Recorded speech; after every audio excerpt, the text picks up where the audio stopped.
Installing mental model for async await. Here's what most developers think async await does. You call an async function, and it runs on a separate thread.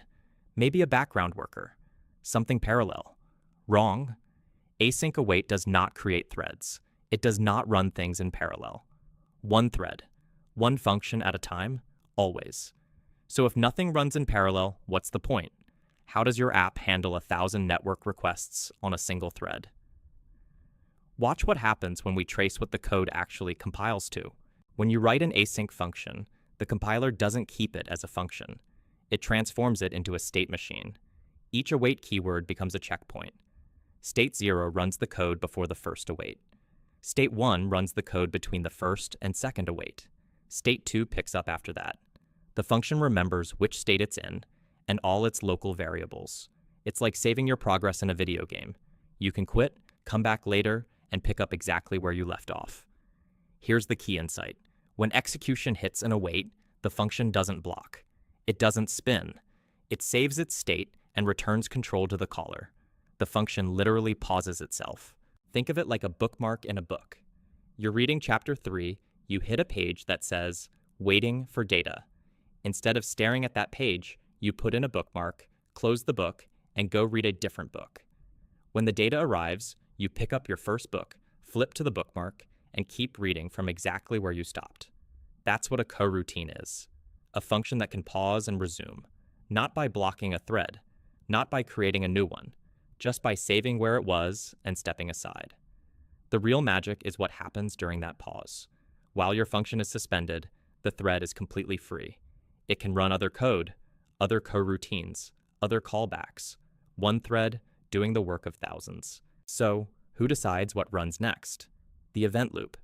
The event loop is a simple while-true loop. It checks a queue.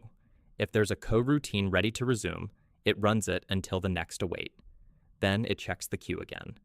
When a coroutine awaits something, a network response, a file read, a timer, that request goes to the operating system. The OS handles the actual waiting. Not your thread, not your CPU, the OS. When the OS says, your data is here, it puts a notification in the event loop's queue. The loop picks it up, finds the suspended coroutine, and resumes it from its saved state. This is why async is perfect for I/O. Your program spends most of its time waiting for databases, APIs, files. Async lets one thread juggle all that waiting without wasting CPU cycles on any of it. Here's something most tutorials won't tell you. Async await wasn't invented from scratch. It was built on top of something that already existed: generators. A generator is a function with a yield keyword. Each time you call next, it runs until the next yield, returns a value, and pauses. Call next again. It picks up right where it left off. Sound familiar? That's exactly what async functions do. Await is yield in disguise. The compiler transforms your async function into a generator-like state machine that yields at every await point. Python literally built async await by wrapping generators with extra scheduling logic. JavaScript did the same thing. C# compiles async methods into state machine classes. Different syntax, same core idea.